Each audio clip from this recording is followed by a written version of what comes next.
Hey everyone, and welcome back to another video. And in this video, I'm going to show you how to use the Philips air fryer. So this video is going to be particularly useful for individuals who have a Philips air fryer. How do you actually go ahead and use it?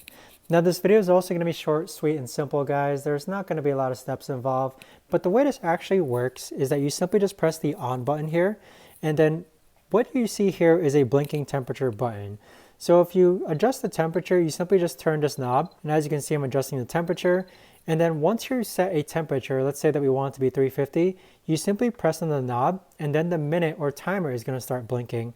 So we can adjust the minute timer over here, let's say 10 minutes, and then to start it, you simply press the button again. Now to start and stop, you simply just press the button again, but if you want to go ahead and adjust the temperature, you can click on this right here again until it starts blinking. Now with that, they also have some presets right over here, such as for vegetables or food.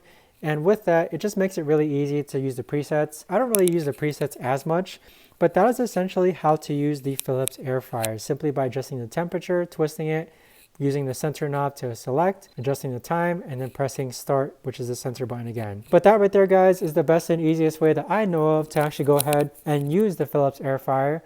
If you guys know of a better or easier way to actually do this, let me know in the comments down below.